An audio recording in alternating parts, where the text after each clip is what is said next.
જય શ્રી કૃષ્ણ વૈષ્ણવ। આજનો સત્સંગ છે સેવા કર્યા વિના અજ્ઞાન દૂર ના થાય। તો શ્રી મહાપ્રભુજીએ એક વખત કૃષ્ણદાસ મેઘનને આજ્ઞા કરી કે અહંતા મમતા અપની સતા કો સમર્પણ, જીવ નાહી કરત તાતે માર્ગ કો ફલ પાવત નાહી। શ્રી મહાપ્રભુજીની આજ્ઞા અનુસાર કોઈ બ્રહ્મ સંબંધી વૈષ્ણવ હોય અને માર્ગના સિદ્ધાંતનું સંપૂર્ણ જ્ઞાન ધરાવતો હોય છતાં જ્યાં સુધી તનુ વિતજા સેવા ના કરે ત્યાં સુધી અજ્ઞાન દૂર થતું નથી અને પુષ્ટિ માર્ગી પણ ફલથી વંચિત રહી જાય છે। અહીં આપશ્રીએ એક પ્રસંગ કહ્યો છે કે અડેલમાં એક ડોકરી રહેતી, તે શ્રી મહાપ્રભુજીની જ્ઞાતિની હતી। આ ડોકરીને શ્રી મહાપ્રભુજીમાં દ્વેષ બુદ્ધિ હતી। શ્રી મહાપ્રભુજી અડેલમાં બિરાજતા હતા ત્યારે ઘણા વૈષ્ણવો શ્રી મહાપ્રભુજીના દર્શન કરવા અડેલ આવતા। વૈષ્ણવોને જોઈ અને ડોકરીના હૃદયમાં આગ ઉઠી જતી।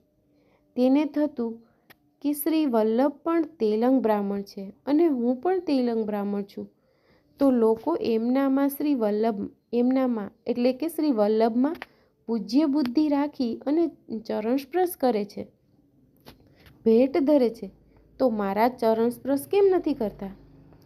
તેમજ મને કેમ ભેટ નથી કરતા?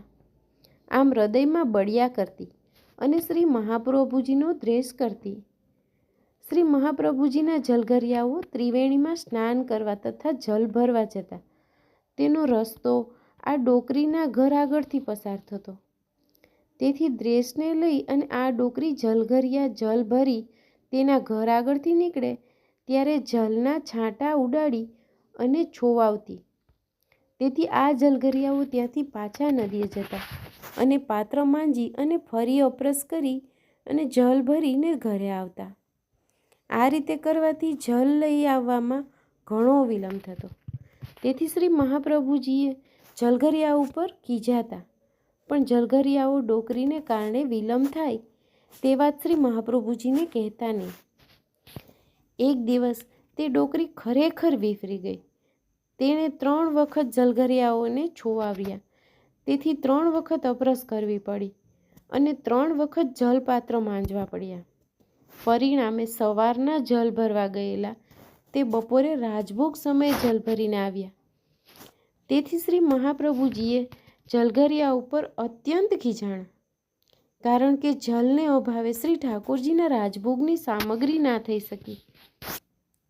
ત્યારે તે જલઘરિયાઓએ હાથ જોડી અને શ્રી મહાપ્રભુજીને વિનંતી કરી કે કૃપાનાથ, આમાં અમારો કાંઈ વાંક જ નથી। અમે તો વહેલી સવારના અપરસ કરી અને જલ ભરવા ગયા હતા, પણ એક ડોકરી અમોને રોજ છોવાવે છે અને આજે તો અમોને 3 વખત છોવાવ્યા, તેથી 3 વખત અપરસ કરી અને 3 વખત પાત્રો માંજ્યા, તેથી આટલું મોડું થઈ ગયું। ત્યારે શ્રી મહાપ્રભુજીએ આજ્ઞા કરી કે કાલે તમે જલ ભરવા જાઓ ત્યારે ડોકરીને તમોને છોવાવા માટે જે વસ્તુ તમારી ઉપર ફેંકે તે તમે લેતા આવજો અને મને આપજો। બીજા દિવસે જ્યારે જલઘરિયા જલ ભરી અને આવતા હતા ત્યારે ડોકરીએ ઘરમાં માટીનું પોતું કરતી હતી।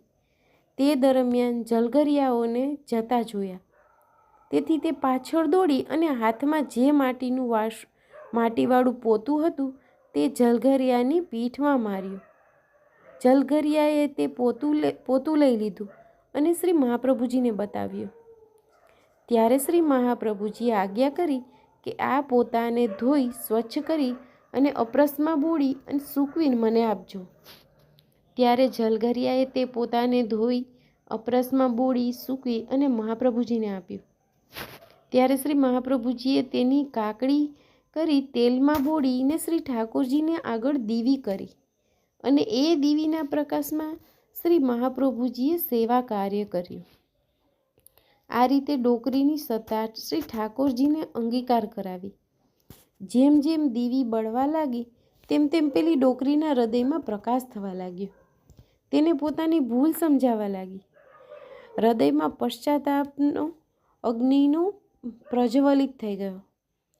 તે દોડીને શ્રી મહાપ્રભુજીના ચરણારવિંદમાં પડી ગઈ આંખમાંથી અશ્રુધારા વહેવા લાગી અને વિનંતી કરી કે મહારાજ, હું દુષ્ટ છું, મારા અપરાધ ક્ષમા કરો અને મને શરણે લ્યો. અહીં કહેવાનો આશય એ છે કે સતાના સમર્પણથી અજ્ઞાનરૂપી અંધકારનો નાશ થાય છે અને હૃદયમાં પ્રકાશ થાય છે. ડોકરીની સતાનો જીવનો કપડાનો ટુકડો શ્રી મહાપ્રભુજીએ શ્રી ઠાકોરજીની સેવામાં અંગીકાર કરાવ્યો. ત્યારે ડોકરીની બુદ્ધિ ફરી. માટે વૈષ્ણવોએ શ્રી ઠાકોરજી પધરાવીને યથાશક્તિ તનુજા વિતજા સેવા કરવાથી જ અહંતા મમતા ટળે, અજ્ઞાનરૂપી અંધકાર દૂર કરવા અને જ્ઞાનરૂપી પ્રકાશ હૃદયમાં ફેલાય છે. શ્રી વલ્લભાધીશ કી જય. શ્યામ સુંદર શ્રી અમની મહારાણી કી જય. શ્રી ગુસાઈજી પરમ